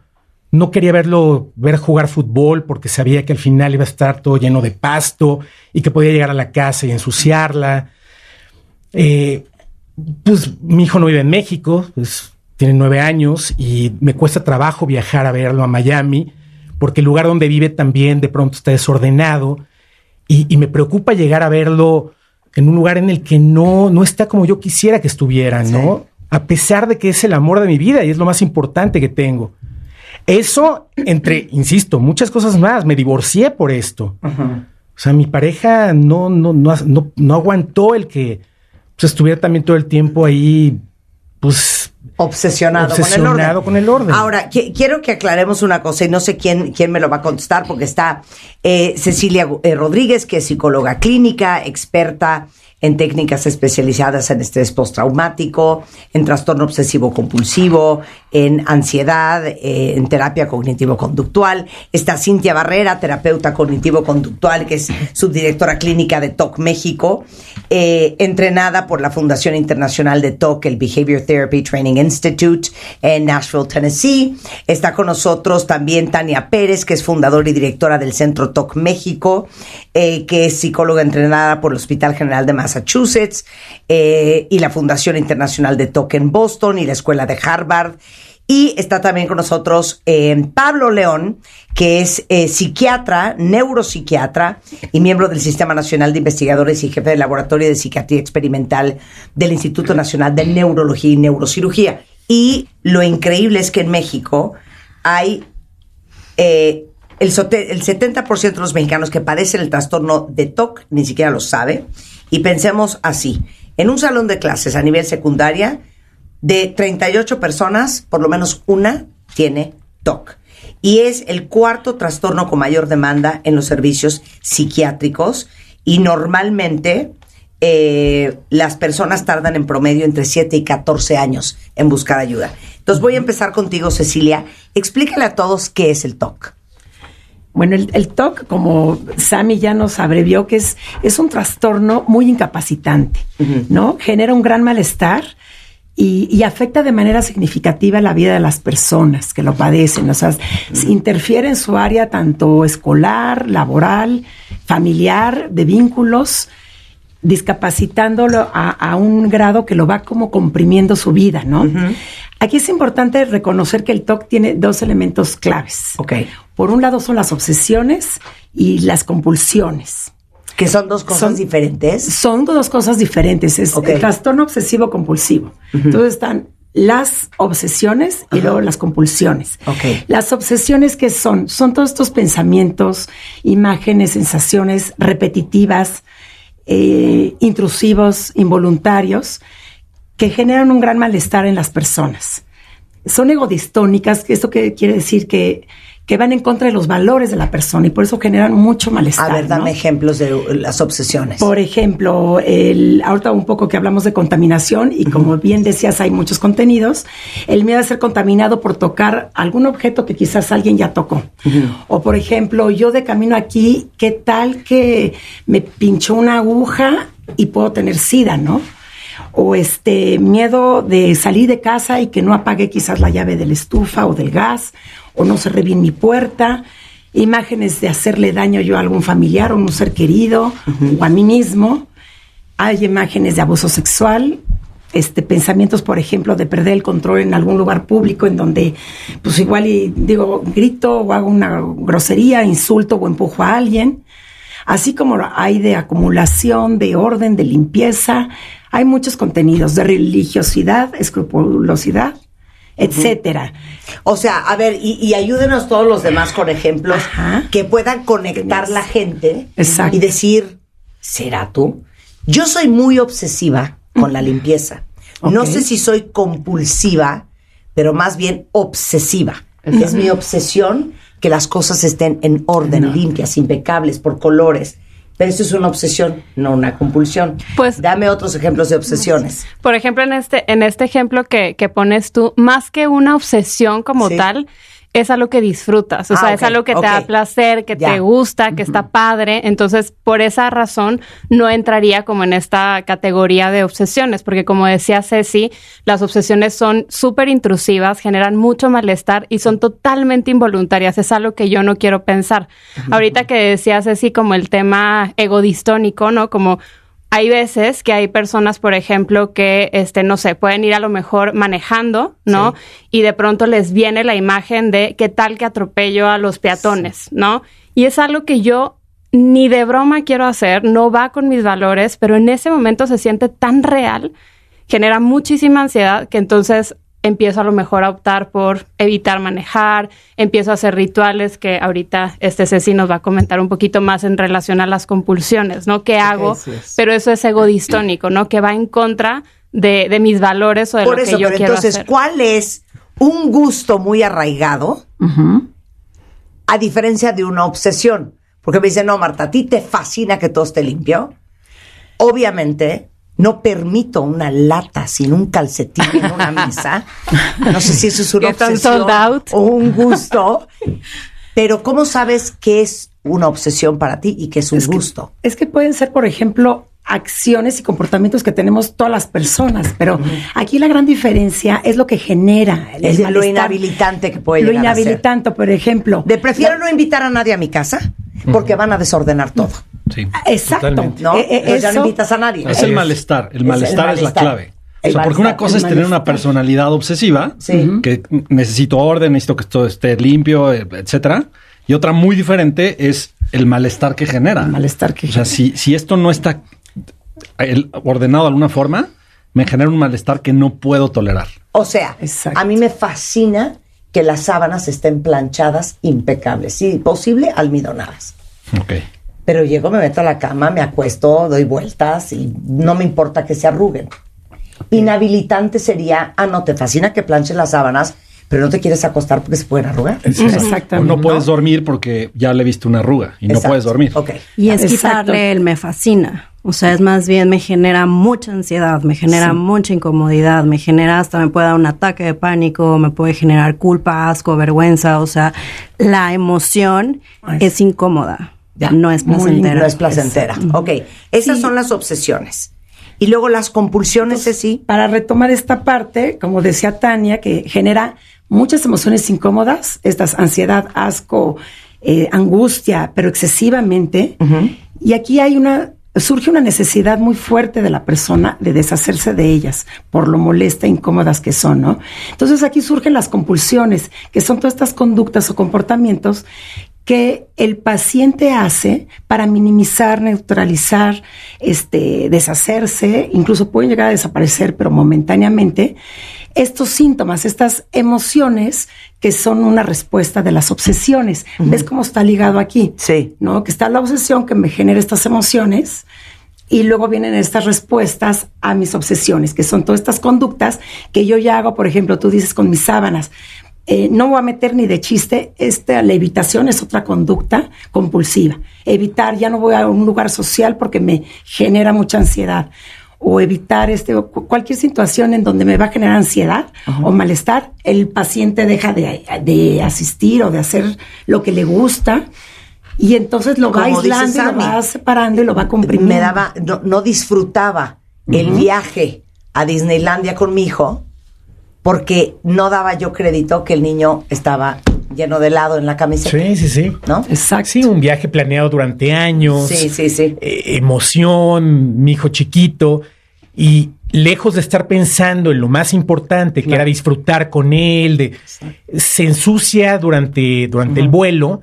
Y para mí lo más importante es estar pensando y sufriendo en esta mancha y lo primero que hago llegando al lugar es cambiarlo y estar pendiente durante todo el viaje, que no se volviera a ensuciar. Es algo natural, pero Marta, es un sufrimiento, es un dolor de verdad inexplicable. Oye, ahora, hay, Cecilia, compulsiones. Exacto. Tanto físicas como mentales. Dame los ejemplos. Por ejemplo, de compulsión mental, la persona está aquí comprobando mentalmente si recordó, si cerró, por ejemplo, la llave de la estufa, si cerró bien la puerta. Hay sin número de comprobaciones mentales. Hay otras de neutralizar el pensamiento, por ejemplo, reasegurarse, rezar compulsivamente, contar ya sea de par en par o de nones, repetir ciertas frases o palabras. Por ejemplo, si me viene la obsesión de que le pueda hacer daño a alguien, entonces yo digo una palabra, no sé, o hago ciertos... Esta sería, por ejemplo, las físicas sí serían visibles para todos, ¿no? Pero a decir una frase de está todo bien, rojo. Eso ya me protege a que... Esa es la idea que tienen estas compulsiones, de que la persona se protege de que no va a llegar a ser esta obsesión que le dicta la cabeza, ¿no? Por ejemplo, las obsesiones observables o las físicas son todas aquellas que podemos ver, por ejemplo... Lavarse las manos excesivamente. Ordenar, organizar objetos de determinada manera, con cierta simetría, comprobar repetidamente las cosas... lo que te decía, abrir y cerrar un cajón hasta yo un día vi un documental de TOC y había una señora que no se podía ir a trabajar. Exacto. Porque tenía que prender y apagar la luz. Sí. Eso pasa mucho. 150 veces, Pablo. El switch de la luz. ¿Cómo? Sí, o sea, por ejemplo, en estos casos, en estas compulsiones como las físicas y las mentales, tomando ese como por ejemplo, la física es esa. Yo salgo de mi casa y digo, apagué la luz, entonces me tengo que regresar y la vuelvo a apagar. Y salgo, no, pero tengo que volverlo a checar. Y eso lo hago 15, 20 veces. Entonces ya me tomó 52 minutos. Ya llegué tarde, ya no pude. Y más aún, la mental es, yo voy en el coche o estoy aquí en tu programa y no puedo ponerte atención porque estoy pensando en mi mente si verdaderamente apagué la luz. Entonces repaso en mi cabeza todo lo que hice para ver si lo hice correctamente. Entonces tú me dices, Pablo, y yo estoy ensimismado en mi mundo, recordando toda mi rutina antes de venir aquí, a ver si algo me falló. Y eso me toma otra hora. Claro. De tal forma que yo ya 2 horas en mi día o 3 o más, estoy incapacitado para hacer nada más. Claro. Porque estoy o verificando físicamente o verificando mentalmente. A ver, dame otro ejemplo de algún paciente, o si a ti se te ocurre algo en ti, Sammy. Aparte de apagar la luz, ¿cuál es una típica manifestación física del TOC? Por ejemplo, los rituales. O sea, por ejemplo, cuando tienes ideas de violencia, tengo pacientes que dicen, es que a veces me llegan imágenes, por ejemplo, una señora, una abuelita. Yo ya no quiero ver a mis nietos porque tengo imágenes en mi cabeza de que si los veo, los puedo acuchillar. Claro que ella, desde luego, jamás nunca pensaría en hacer eso. Sí. Pero entonces ella está en su cabeza tratando de evitar esa compulsión y esa obsesión, y su compulsión es rezar. Entonces me viene la imagen de que yo acuchillo a mi nieto, que hago el rezo. Y entonces puedo estar rezando 7 horas al día. En este juego de obsesión, compulsión, obsesión, compulsión, obsesión. Y compulsión. evito ver. Sí, y evito ver a mis nietos. Ahí hay otra compulsión. Claro. Oye, seguramente ustedes han visto el programa en la tele de acumuladores, o los hoarders. ¿El hoarding es otro manifestación de TOC? Sí. Pues sí, no. O sea, ahí más bien tiene que ver con otras cosas y el tratamiento también es diferente. Ahí normalmente no hay obsesiones como tal. Entonces sí hay mucha compulsión de acumular. Y esa es como tal la compulsión, y pueden acumular desde cosas, objetos, hasta ahora sí que fluidos corporales, y ahora sí que acumular se pipí. Se considera como de estas cabello, enfermedades uñas, relacionadas. De comorbilidad con el TOC y sus primos. A ver, dame más ejemplos, porque yo creo que solo así la gente va a entender cómo más se puede manifestar. Ahí te va. Ya hablamos, Sammy tiene uno muy claro que es de orden y limpieza. Sí, ese es uno de los más comunes. Ya hablamos del de violencia. Ya hablamos del de verificación, por ejemplo. Y después por sexuales. estar... los sexuales, desde luego. O sea, las imágenes sexuales son a veces bien comunes. Por ejemplo, tengo otra paciente que dice, yo no puedo acercarme a mi bebé recién nacido porque siento que podría abusar de él sexualmente. Claro, las imágenes sexuales son terribles. Entonces ella no puede bañar al bebé porque tiene esta imagen en su cabeza, ¿no? Desde luego ella jamás haría eso, y sus valores, digo, es la persona más linda y más respetuosa y más todo del mundo, pero no puede evitar que estas imágenes lleguen a su cabeza. Entonces, ¿qué tal si a la hora que lo toco sus genitales y eso me gusta? Claro que jamás haría eso. pero entonces no puede tocar al niño. ¿Y eso cómo se llama? ¿Pensamientos catastróficos? Son obsesivos sexuales. Obsesivos de contenido sexual. Porque puede haber de contenido sexual, de contenido violento. Porque creo que todo el mundo ha pensado en algún momento de su vida, a mí me ha pasado, que estás en una junta. ¿Qué tal si me desnudo, no? ¿Qué tal si ahorita me paro, me encuero y me subo a la mesa? Yo lo he pensado. Todo el mundo ha pensado esas locuras. Pero lo pensaste y ya. Pero ahorita en la no te quedaste pegado en ese tema 2 horas. Y eso es muy biológico. Hay una parte de tu cerebro que te dice, ya, ese pensamiento vino, sácalo. Sí. Y ahorita vamos a hablar de eso más a fondo, pero en el TOC esa parte del cerebro no se desactiva. Ok. Entonces el pensamiento está ciclado. Pero entonces dígame una cosa, tú que eres el psiquiatra, neuropsiquiatra, fisiológicamente, ¿cómo funciona un cerebro con TOC?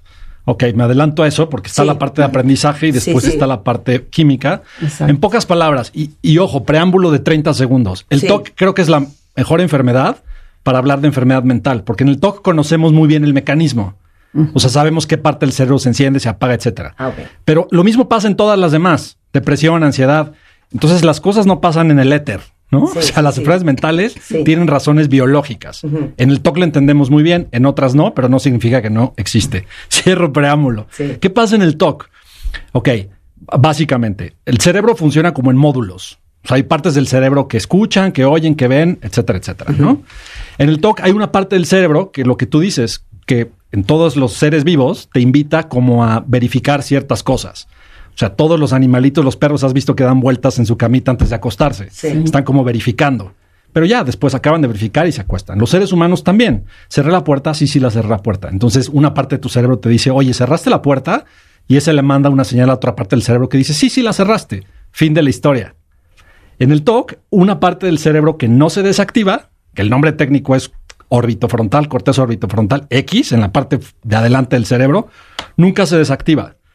Entonces lo que tú dices, apagaste la luz y la otra parte no se enciende. Entonces apagaste la luz, apagaste la luz, apagaste la luz y esa parte del cerebro nunca le responde que sí apagó la luz. Eso se puede ver. O sea, hay estudios donde tú puedes ver al cerebro ciclado, hiperactivo. O sea, hay formas de ver en estudios muy sofisticados que el cerebro no se está apagando como debe. Entonces en el TOC hay una especie como de hiperactividad cerebral. Tan es real esto, Marta, que en casos muy, muy extremos, el TOC se puede operar. O sea, yo puedo entrar y cortar el cable y entonces disminuir las ideas obsesivas, ¿no? Entonces, este es un buen ejemplo de cómo las enfermedades mentales son reales. O sea, están en el cerebro. Sí, no es échale ganas. No, cero. Sí, no es échale ganas. Cero. No, y el TOC es, digamos, una de las más, la que mejor puede ejemplificar este tema, ¿no? Qué impresionante. No, ahora sí, qué buen ejemplo viste. Entonces, lo quiero matar. Sí. Sí. Y la otra parte debería contestar, cero, güey, tú no matas ni una mosca. Claro. No, silencio. Entonces tú estás, lo quiero matar, lo quiero matar. Y te ciclas. Lo quiero matar. Y te ciclas. Y te ciclas y tu cerebro, esa parte de tu cerebro que te dice, ya, fin, no se enciende, no prende. Claro. A ver, todos tenemos un poco de TOC, Cintia. No, y creo que eso es algo que... Les digo algo, estoy un poco triste. pero justamente porque a veces lo tenemos asociado como con un rasgo peculiar de personalidad y demás, y no lo tenemos tanto a veces asociado con un tema de condición de salud mental como tal, ¿no? Muchas veces escuchamos en redes sociales, por ejemplo, lo vemos mucho, ¿no? Como esta parte de, vinieron a organizar mi despensa y quedó increíble y a mi TOC le gusta esto, por ejemplo, ¿no? O llego, acomodo mi ropa por colores y entonces soy súper TOC porque acomodo todo por colores, ¿no? Y es como, yo creo que abusan del TOC. Claro. Como abusan de... Es bipolar. ¿sí? Exacto. ¿no? Está en depresión porque la tronaron. Sí, exacto. Sí. Muy a la ligera se usa. Y creo que finalmente, a ver, todos hemos tenido este tipo de comentarios. Tampoco se trata, yo creo que de satanizar nada, ni mucho menos, sino como educarnos y aprender un poquito al respecto, porque finalmente este tipo de comentarios sí trivializan un poquito, o mucho, más bien, el dolor de las personas. El sufrimiento y la seriedad de tener TOC. Y justamente una de las cosas o de lo grave de por qué no debemos usar el TOC como un adjetivo, ¿no? Claro. Es que finalmente sí perpetúa esta desinformación de la que hablábamos. Ahorita decías tú, las personas con TOC se tardan entre 14 y 17 años y no nada más a veces en encontrar un tratamiento, en siquiera saber que tengo TOC, o sea, pasa una cantidad de años y aparte en diferentes países donde no hay tantos especialistas, pues échate otros 5 años más en esa búsqueda, ¿no? Otra de las cosas por las cuales quizás no sea la mejor idea usar el TOC como adjetivo es que finalmente, como decíamos, lejos de ser algo chistoso, lejos de ser algo que la persona disfrute, es algo súper debilitante para la persona con TOC, sobre todo sin tratamiento. Que aquí también, y aquí también. Digo, algo que me gustaría, y que seguramente vamos a hablar en la parte de tratamiento, es esta tónica de que sí hay una recuperación, ¿no? Sí hay un antes y un después del tratamiento, por eso hago pues yo a énfasis. Sammy lo veo malísimo. No, está súper bien. Oye, pero ¿sabes qué? Es interesante, qué bueno que haces esta distinción, porque les voy a compartir un poco mi familia. Nosotros siempre pensamos que el gen de baile traía un poquito de TOC. Y ahora que te estoy escuchando, Cintia, hago la corrección para todos mis hermanos que me están escuchando, que lo que tenemos son obsesiones. Una personalidad obsesiva. Una personalidad súper obsesiva. Yo me acuerdo, uno de mis hermanos, cuyo nombre no voy a revelar, yo me acuerdo que él vive fuera de México, pero cuando venía a México, su obsesión son los gérmenes. Entonces se lava las manos 80 veces al día. Y no estoy exagerando, con agua muy caliente. Igual ese sí es TOC. Con muchísimo jabón. Igual ese sí es. Puede ser. Igual ese sí. Bueno, es una compulsión tremenda. Sí. Y se seca las manos con una toalla y esa toalla la tira. Ay, sí. Entonces, un día... Eso sí es. Bueno, pues le voy a hablar en la tarde a dar el diagnóstico. Entonces me acuerdo que una vez lo fui a visitar a su hotel. Entro al baño de su cuarto a hacer pipí, me lavo las manos, me seco las manos, y cuando salgo está parado en la puerta y me dice, ¿con qué toalla te secaste? Ay, le digo, ¿qué te pasa? Pues con esa. No, ¿con cuál? Dime específicamente con cuál. Y entonces le digo, pues con esa, güey. Agarró la toalla de la punta de la esquina. Sí tiene TOC. Y la aventó. Sí. Continúo. Picnic. Y de repente ven esos tubos de galletas. Sí. Ya sabes, Chokis, ¿no? Y entonces veo que está comiendo la galleta y el último pedazo de la galleta lo tira. Y yo, oye, ¿por qué estás tirando lo que te...? Porque es que mis dedos ya tocaron esa parte de la galleta y no me la voy a comer. Porque no me he podido lavar las manos porque estamos en un pico. Pero fíjate que mi hermano como está si enfermo. Está el sufrimiento. Es que sí, o sea, ahí sí está el sufrimiento, porque él sí está pensando, híjole, mi toalla ya se contaminó. O sea, creo que la clave... Y es con los gérmenes, porque si lo queremos torturar, basta con que llegues, lo abraces y le trates de dar un beso de lengua en el cachete, se vuelve loco. Y eso está bien, porque es exposición, ya van a hablar de ellas de eso. O sea, yo muy bien, torturarlo. Pero no. Una pausa de... Son exposiciones. La manera clave nada más para esto que dice Marta, quizás nada más hay una personalidad obsesiva. No, pero en este caso sí. Exacto. Aquí, cuando hay una reacción de miedo y que te genera todo lo que estás diciendo, esta angustia y ansiedad de miedo, y respondes con una convulsión, ahí está el círculo. Ahí está el círculo. Del TOC. Bueno, hermano, cuyo nombre no voy a revelar, salía, porque es espectacularmente guapo, entonces salía con chavas súper guapas. Y de repente, ¿qué pasó con fulana? No, ya no le voy a hablar. ¿Por? Tiene los pies muy grandes. No, bueno. De verdad. ¿Qué pasó con esta chava? Ya no le voy a hablar. ¿Por? El otro día estaba comiendo una manzana. Y yo, ¿y eso qué? Pues qué asco, hija, verla masticando y unas obsesiones. Exacto. Y no voy con una tía que andaba con un spray de ozono caminando a donde iba ella, iba sprayando todo, el elevador, así para que el aire donde ella iba estuviera libre de gérmenes. Claro.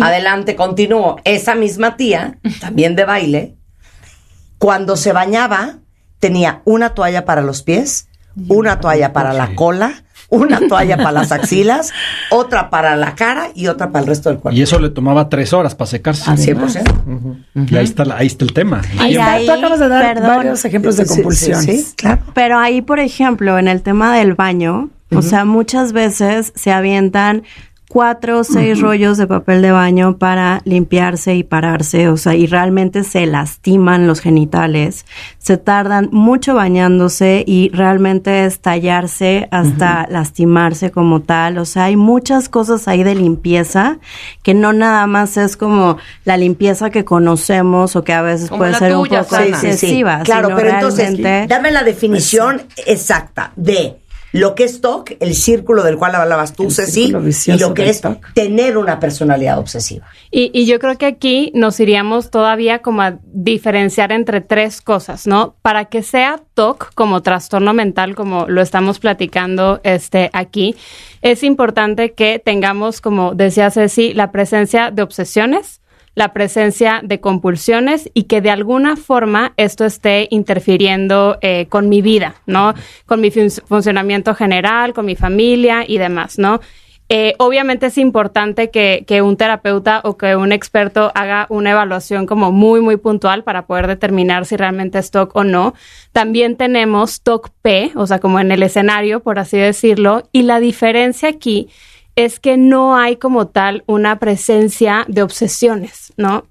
Pueden presentar compulsiones, mucho se ve con orden y simetría y demás, pero ahora sí que como es un tema de personalidad, es como si se pusieran, ahora sí que los lentes del TOC-P, por así decirlo, y toda la realidad la ven a través de esos lentes y más bien ahí la disfunción es mucho, por ejemplo, con los familiares, ¿no? Que se quejan de, es que es muy rígido, es que es muy poco flexible, es que de pronto, a lo mejor un personaje que algunos podemos ubicar de la tele, es Sheldon Cooper, el de Big Bang Theory, exacto. Él tiene más como esta parte de TOC-P, por así decirlo, no como TOC como lo vemos en TOC México. Digo, claro que también tenemos algunos casos de TOC-P por ahí. Y otra es tener un rasgo de personalidad, ¿no? O sea, que a lo mejor no cumplo con todos los criterios, ni para tener TOC como trastorno mental, ni para tener TOC-P.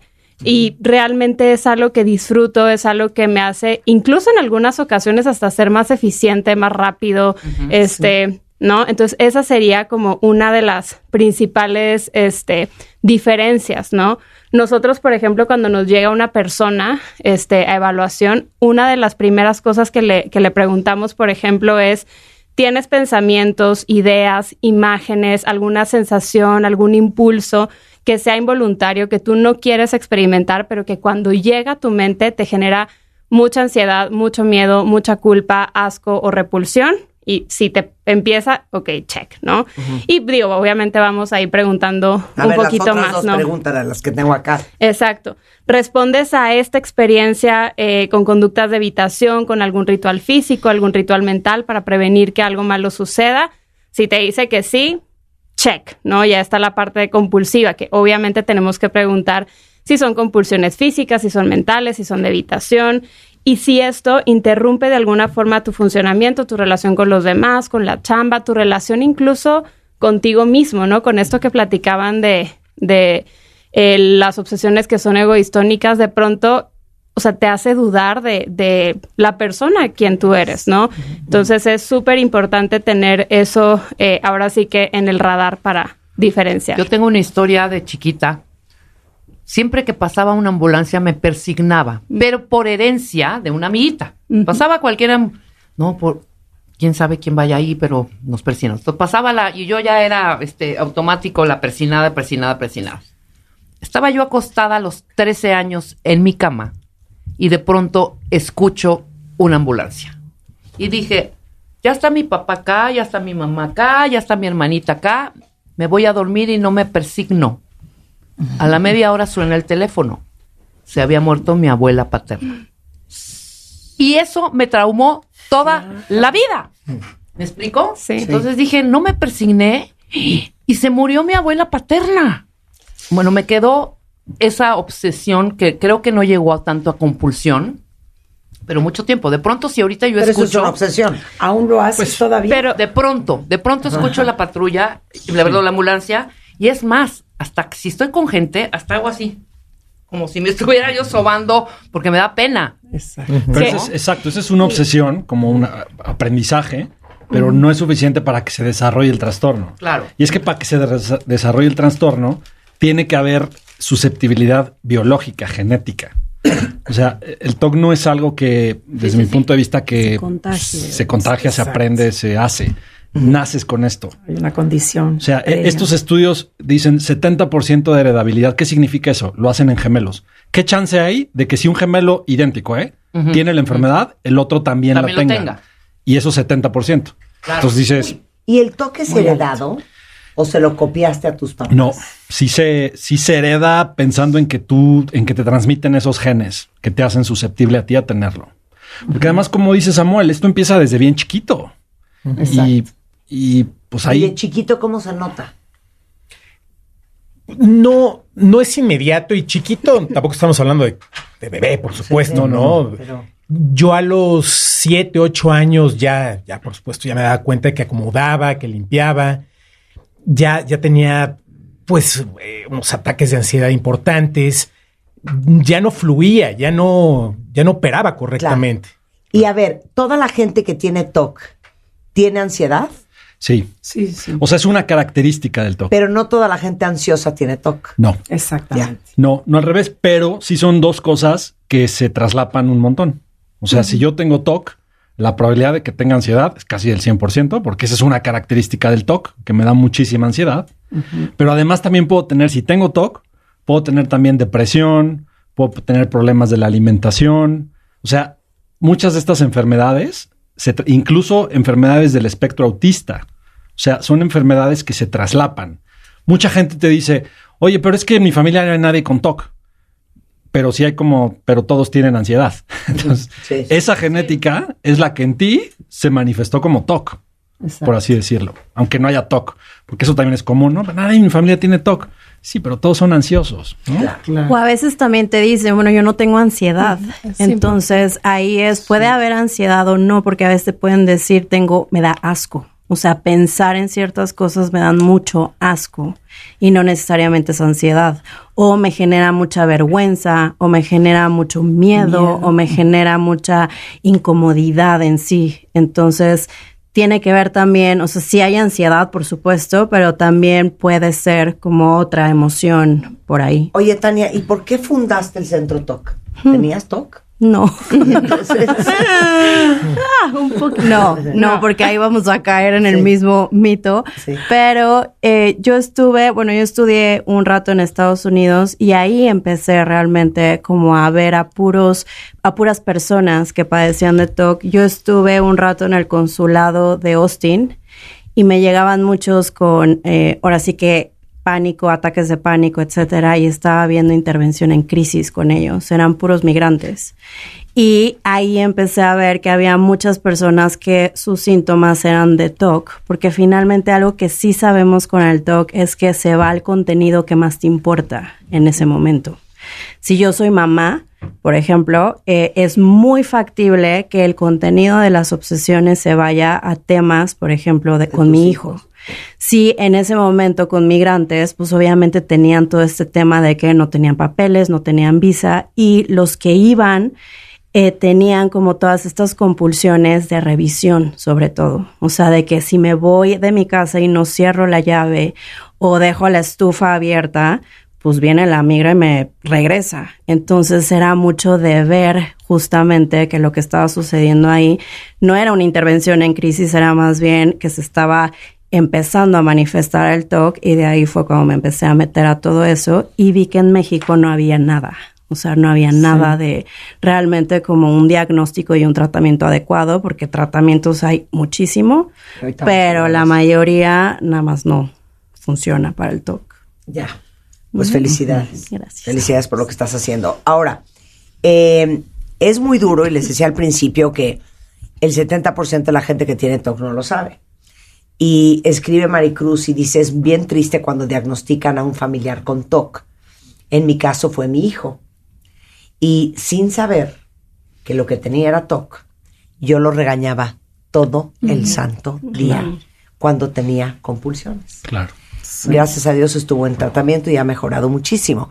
Pero me imagino que han visto todos muchos casos de chavos que tienen compulsiones y obsesiones y que los papás no entienden qué es y los regañan muchísimo. Por supuesto. ¿Tienes historias? Y los chiquitos, en los chiquitos, por ejemplo, ahorita que hablaban de eso, sí puede ser de orden y de limpieza, etcétera, pero también hay una compulsión muchas veces que es de despedirse varias veces. O sea, como lo dejas en la escuela y necesitas darme un beso aquí, un beso acá, y la presión del beso, y necesitas decirme ciertas cosas, y entonces uno está o para dormirse o en los momentos que se separan. Entonces finalmente uno como papá no entiende qué es lo que sucede, y entonces entran esta parte de no más besos, ya te dije buenas noches, mañana nos vemos, y claro, ¿cómo más son los síntomas de los niños? Es que es muy amplio, y algo también que caracteriza al TOC versus a lo mejor otras condiciones de salud mental es que el TOC ahora sí que agarra parejo. O sea, lo podemos ver en niños, lo podemos ver en adolescentes, lo podemos ver en adultos mayores, en latinos, pero en japonés, o sea, ahora sí que la prevalencia es altísima, ¿no? Algo de lo que se ve mucho en niños es un poquito lo que platica Tania. Y otra cosa que me parece importante es que las mismas obsesiones que experimentan los adultos, o sea, obsesiones en relación a ser violento, obsesiones sexuales, o sea, ahora sí que todo el contenido también lo pueden presentar los niños, ¿no?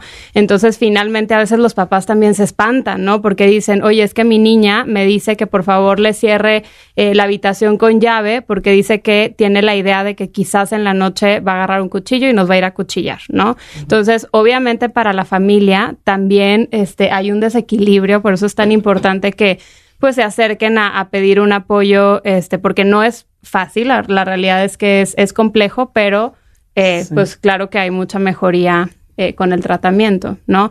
Pero en niños podemos ver ahora sí que absolutamente de todo, muchas conductas, por ejemplo, muchas compulsiones mentales como un poquito fantasiosas, ¿no? Como de, híjole, llegó la obsesión y entonces me imagino que encierro la obsesión en una burbuja y la lanzo súper lejos de mí, ¿no? O a lo mejor me imagino que pongo a mi mamá enfrente de eso que me genera ansiedad y eso me ayuda a controlarme un poquito más, ¿no? Y ahorita que hablaban un poquito de la experiencia que platicaba Rebe, sí hay un factor de aprendizaje importante. No sé si quieran que platiquemos un poquito como de esa parte, ¿no? Como de por qué o cuáles son como hasta cierto punto las causas del TOC. Digo, no se conoce exactamente, o se habla como que es una mezcla entre factores biológicos, entre factores genéticos, entre temas de aprendizaje. Pero algo que pasa mucho es que los miedos se generan en nuestra cabeza o en nuestra mente a través de condicionamiento operante, ¿no? Perdón, a través de condicionamiento clásico. ¿Qué significa esto? Que a lo mejor objetos o situaciones que antes eran consideradas inofensivas, por ejemplo, esto de la ambulancia, ¿no? Escuchar una ambulancia antes era inofensivo, ¿no?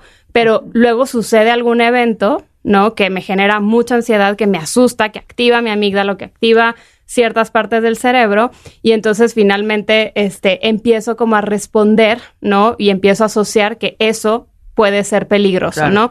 Y cómo se mantienen, ahora sí que la mayoría de los miedos, no nada más en el TOC, se mantienen precisamente por condicionamiento operante, ¿no? Las compulsiones bajan la ansiedad y eso, pues refuerza muchísimo el miedo. Ahora, nada más la pregunta, en mi caso, ¿cuál es la diferencia entre yo y alguien más que no se clavó en eso? O sea, por lo pronto, ahí entra, ¿cómo es? Entra todo el tema. Tú no heredaste los genes que te predisponen a que un evento así después te desencadene una enfermedad de largo plazo de toda la vida. ¿Y hay eventos desencadenantes para el TOC? Sí, es que podemos decir que tiene que existir la predisposición genética, tiene que estar. Tiene que estar. Y luego hay cosas como de epigenética, que ya el medio ambiente, una situación como la que nos como la mía, Rebeca, claro, no pues necesariamente. Que se puede detonar, claro. Pero aquí no tuvo ese gen, digamos. Claro. Exacto, sí. O sea, son eventos como los que platica Rebeca, que en algún punto me generan alguna especie de pues voy a usar la palabra trauma, porque es coloquialmente. Sí. Y si yo tengo ese trauma y además la genética, entonces ahí aparece el TOC. Claro. Y luego es muy común porque es muy chistoso porque muchos pacientes con TOC te dicen, mi TOC empezó el 15 de diciembre de 1990. O sea, identifican perfecto algo. El detonador. Y sobre todo también hay picos. Obviamente, como decíamos, el TOC es súper amplio, pero sí se ha visto en temas de estadística, por así decirlo, que a ciertas edades hay personas que presentan, ¿no? Más o menos entre los 9 y los 12 años. Uh-huh. No sabemos, se está estudiando si tenga que ver a lo mejor algo con temas hormonales. Hay muchas mamás que que nunca habían tenido un episodio de TOC y posparto a lo mejor es su primer episodio, pues quizás por todo el desbalance hormonal, por todo el estrés, pero como mencionan, esa persona seguramente ya tenía una predisposición genética y todo lo que hemos platicado anteriormente. ¿Es un poquito más en mujeres que en hombres? No realmente. Es parejo. Es parejo. A todos por parejo. Exacto. Normalmente, ¿cuándo se manifiesta? ¿Qué edad? Empieza normalmente, yo diría, en la adolescencia. Uh-huh. O sea, puede haber casos que se empiezan en la infancia, 7 años, pero la mayoría empiezan entre los 15 y los 25 años con los primeros síntomas. Ok. ¿Quién es el dueño del TOC? ¿Cómo? ¿Quién lo diagnostica? ¿Quién es el dueño del TOC? Bueno, a ver. Es que aquí el dueño de las bolas es el oncólogo. No, sí. El dueño del recto es el coloproctólogo. ¿Quién es el dueño del TOC? Yo diría que la psicoterapia de entrada, porque muchos pacientes no requieren medicina. O sea, no todos los pacientes llegan a necesitar medicina. Pero sí todos los pacientes se pueden beneficiar de la terapia. Claro. De hecho, un poco es como así trabajamos. O sea, ellas en TOC México ven un montón de pacientes y algunos de esos pacientes me los mandan a mí porque ya la psicoterapia no está siendo suficiente, ¿no? Y justamente por esto hablamos de estas cosas, para desmitificar, para educar y para ayudarles a ustedes a que sepan más de la salud mental, que es la prioridad número 1 que deberíamos de tener todos en esta vida. Y siempre les he dicho que la obsesión de este programa es darles a ustedes las herramientas, los recursos, los especialistas, para que ustedes tomen mejores decisiones, pero por sobre todo tomen control absoluto y responsabilidad de su salud mental. El Centro TOC México lo encuentran como TOC México, Tania, en Twitter, TOC México, en web es tocmexico.com.mx, en Instagram igual. Les paso el teléfono 5621-774082.